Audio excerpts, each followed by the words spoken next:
Wow.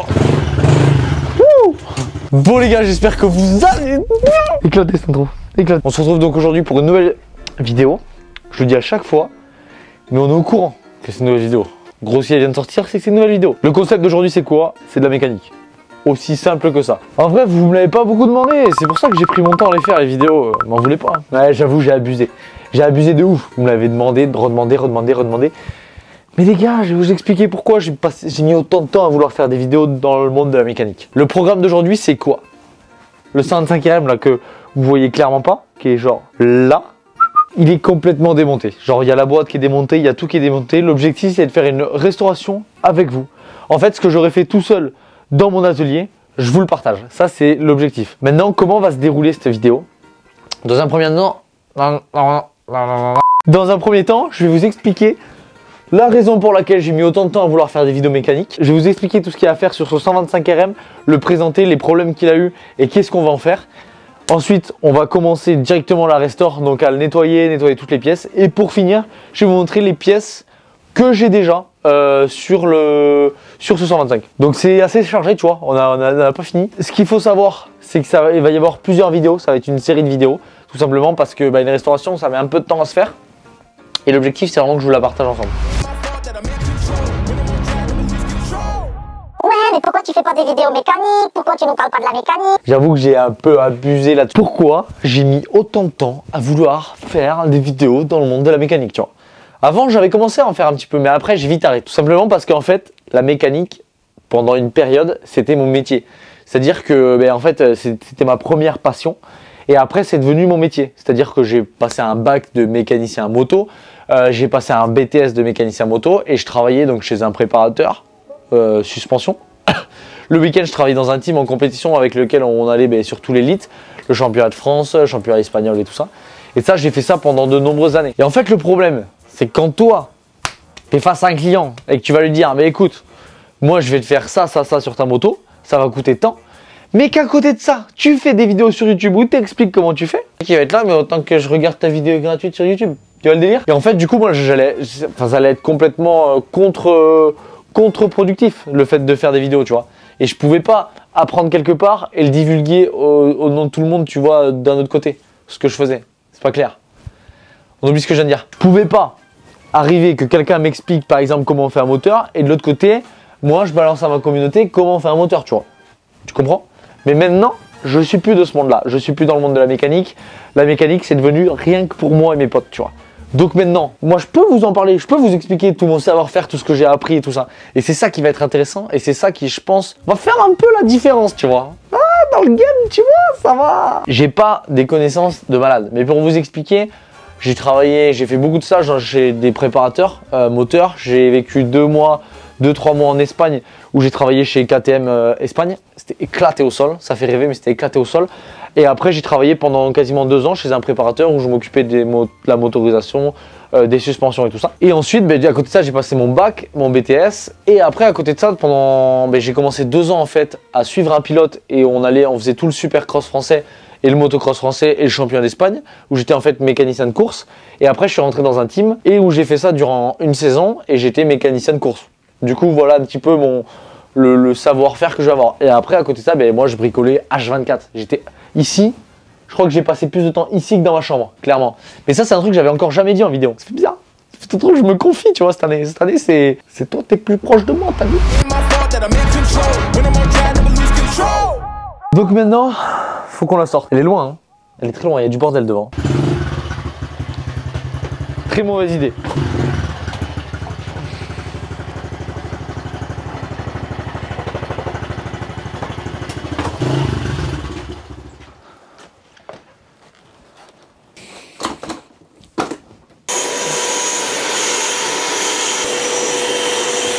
Là, c'est tout propre le sein. Ce qu'il faut savoir aussi là les gars, c'est qu'il n'y aura personne pour me filmer. Donc ce sera trépied et plan comme on va pouvoir se débrouiller. J'aime bien, c'est le mec qui reparle mais il est même pas face caméra. Le mec qui porte une moto. Normal, tranquille. Hop là. Someone at the door, John. Now I'm here to stay. Tell me who the fuck gonna face the music, more brick laying, less Donc ce qu'il y a à faire sur cette moto, c'est pas hyper compliqué. En gros, j'ai la boîte de vitesse qui a pété. En gros, elle est passée la vitesse, mais pas de ouf bien, tu vois, ça claquotait un peu. Donc il a fallu la remplacer, donc c'est ces pignons-là. Il y a la boîte qui est ici de vitesse, et en fait, ce que j'ai fait du coup, je me suis dit que j'allais profiter pour faire une petite restore. Et donc là, il y a toutes les pièces. Mais ça, je vais vous montrer après, en fin de vidéo, après qu'on l'aura lavé et tout ça. Mais en gros, il y a la boîte, enfin, il y a plein de pièces. Et on a fait des trucs assez cool sur les pièces. Vous allez le voir après ça. Qui est tout bien dégueulasse. Tout ça, on va bien nettoyer. Qu'il n'y ait plus un pet de terre sur cette moto, qu'elle soit vraiment nickel. L'ancien propriétaire, il avait repeint le cadre. Et pour éviter qu'il s'abîme, il avait mis un truc de skate. Ça, pareil, on va le virer. Donc, vous voyez, il y a ça, il y a le carburateur. Hop, là, il y a plein de petites merdes autour, là. Je sais pas si vous voulez bien de ouf, mais tu vois, toutes ces petites merdouilles, là, tout ça, faut le virer.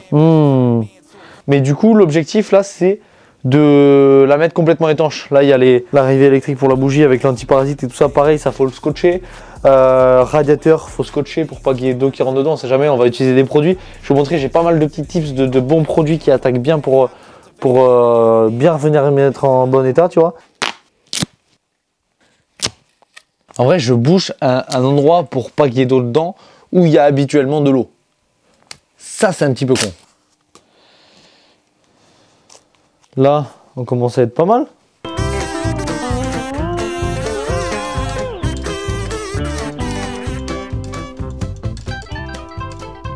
Donc là, en termes de produits de lavage, je vais vous montrer ce que moi j'utilise et ce que je vous conseille.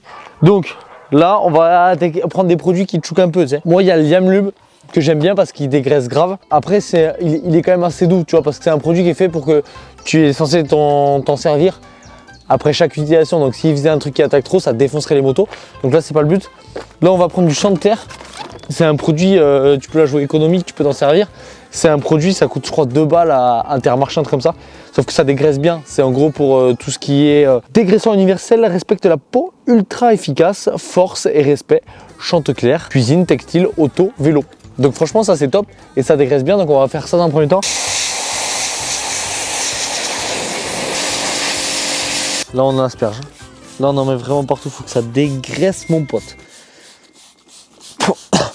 Ça pue.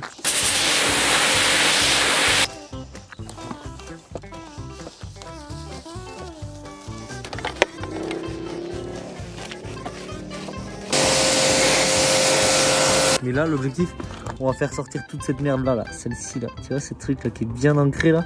Ça, on va essayer de le faire se barrer. Tu vas voir. Tiens, la petite technique du chef. J'espère que ça marche. Donc pour les alus, on va utiliser un acide qui attaque un peu plus, tu vois, un truc qui te choque grave. Donc ça, c'est du Scotch-Brite. Vous en trouvez partout, Intermarché et tout ça, ça vaut rien du tout. Je vous conseille d'utiliser. Ça, c'est de l'acide Gloxine exactement dans ce produit là, parce que genre, il n'y a que ça qui résiste à ça. Hop. Là maintenant on va venir l'appliquer et comme vous pouvez le voir, vous voyez, ça attaque de suite et là faut vite venir le frotter si on veut récupérer l'alu propre.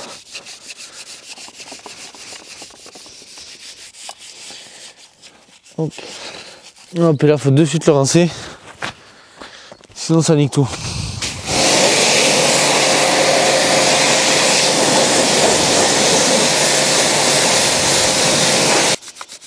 En plus, ça vient casser un peu cet effet chromé qu'il y avait sur le bras océan. Ça le fait terne comme en fait un acier sorti d'usine. Et c'est vrai que moi j'aime bien ça.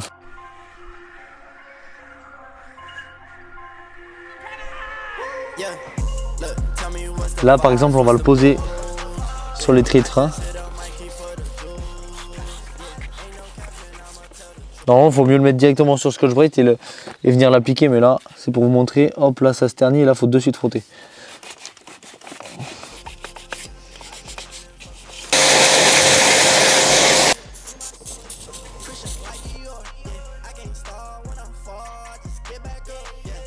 Donc voilà ce que ça donne une fois que le bras oscillant a été fait.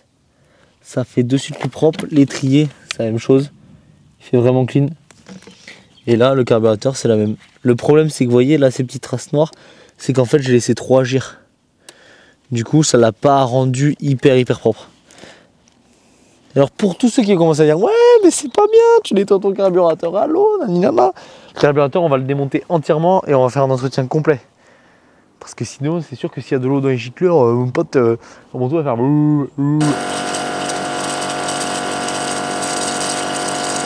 Là maintenant, faut réussir à sortir ça.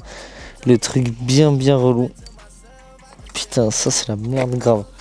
Parce que ça colle que ça en peut plus. D'ailleurs, ça va falloir que je le repeigne le cadre, sauf que vu il sort de peinture en fait par l'ancien propriétaire, j'ai pas envie de refaire une peinture totale, tu vois, j'ai pas envie de tout refaire de A à Z. Du coup, même si c'est vrai que ce serait quand même mieux. Ce serait quand même mieux. Là, ce que je vais faire, c'est que je vais comparer, je vais voir avec, je vais appeler 2 potes. En fait, il y en a un qui a refait son cadre en peinture, en époxy. Et il l'a fait pour pas cher, du coup je vais voir avec lui où est-ce qu'il l'a fait. Et ensuite je vais voir, parce que sinon après pour l'envoyer à peindre complètement, il y a AD Motorcycle qui fait ça. Et qui les fait très bien, mais le problème c'est que le coup d'envoyer le cadre en peinture et tout ça pour envoyer un cadre par la poste, parce que moi il habite pas à côté de chez moi.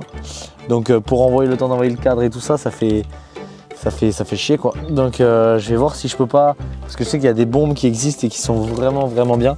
Je vais voir si je peux pas essayer de moyenner comme ça, parce que tout le reste du cadre après il est propre et il vient d'être peint. Je vais appeler un pote qui a repeint lui des pièces de sa moto grâce à cette peinture en bombe à froid en fait, c'est l'avantage. Dis-moi, petite question, il faut que je fasse 2-3 retouches là sur un cadre de 125 RM en peinture, et il me semble que tu avais peint tes carters centraux toi du KT avec une pompe à époxy à froid, non? Oui, c'est ça. C'est ça, ouais. Et t'as le nom de cette bombe? Alors, je crois qu'il la vend chez Beer. Ah ouais? Parce que c'était de l'époxy à froid, t'avais pas besoin de la faire passer dans un four? Non. Ouais. Pas besoin. Ouais, justement, c'est ça que je cherche. Mais impeccable. Si tu peux la commander, c'est top.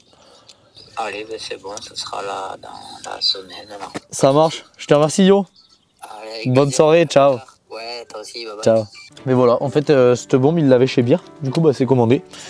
On verra ce qu'il en est. De manière, si on ne tente pas, on ne saura pas. Puis en plus, on va pas se cacher, mais c'est surtout parce que j'avais un peu la flemme d'attendre 3 semaines, 1 mois pour avoir le cadre peint. Parce que je suis un peu impatient de la rouler, cette moto. C'est surtout pour ça, en vrai. Ok, donc là, il y a toutes les pièces que j'ai précommandées, en fait, que j'étais sûr que j'allais avoir à changer, du coup, que j'ai commandé chez 3S Racing. Bien sûr, petit code promo, faites-vous plaisir les gars. On aime les réductions, on aime tout ce qui est moins cher. Faites-vous plaisir, utilisez le code promo. Un petit levier Pro-Taper. Franchement, lui, il va briller grave. On a un kit de visserie, ça obligatoire lors d'une restauration. On a une cloche d'embrayage de chez Proux. Et franchement, c'est stylé. La cloche d'embrayage d'origine, elle a été défoncée. On a, bon, bien sûr, merde. On a les tendeurs. Pas les tendeurs, mais les joints... Regarde comment ça s'appelle. Guide chaîne. Les guide chaîne et le patin de chaîne. Vous savez ce que j'ai passé environ une petite demi-heure à bien nettoyer, à sticker pour que ça revienne neuf. Mais en fait, je les avais commandés. J'avais oublié. Là, on a une noix d'embrayage parce que pareil, il a été défoncé. Là, on a le kit roulement de boîte de vitesse, mon pote. Là, les disques d'embrayage. Et après, tous les joints moteurs. Donc ça, c'est les premières pièces que j'ai. Là-dedans, j'ai la boîte de vitesse neuve. Les carters qui sont passés au vapor. Mais ça je vous le montrerai dans la vidéo où on va s'occuper du moteur. Donc ça ce sera dans les prochains épisodes. L'objectif de cette moto c'est vraiment de la remettre propre, de pouvoir rouler avec, d'avoir une base saine et à la fois qu'il soit à peu près joli, tu vois. Du coup c'est on va pas partir sur une restore extrêmement poussée, mais quand même on va faire des trucs qui vont être bien cool. On va faire traiter, il y a les carters Boysen, il y a la ligne d'échappement, il y a les paires de jantes Excel on Wheels jaunes, donc les radiateurs grande capacité, un peu de visserie titane à droite à gauche, enfin bref, on va faire un truc quand même qui va être sympa, je pense que ça va être une belle moto. Il y a les cale-pieds titane, d'ailleurs j'ai essayé un truc sur les cale-pieds titane, j'ai besoin de votre avis, pour ceux qui sont restés jusqu'ici de la vidéo. Est-ce que vous préférez les cale-pieds comme ça, qui ont été bleuis, ou les cale-pieds d'origine qui ont commencé à être bleuis mais pas beaucoup, tu vois. Avis? Oui. On en a pas mal dégrossi dans ce premier épisode, dans cette première vidéo.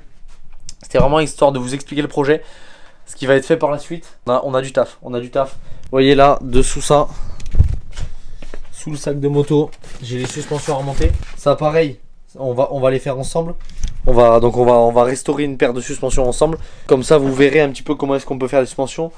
Pareil, là, il y a l'amortisseur qui est complètement défracté. Enfin, il est complètement foutu. Faut faire une bonne restaure dessus. Pareil, on va s'en occuper ensemble. On va tout faire ensemble.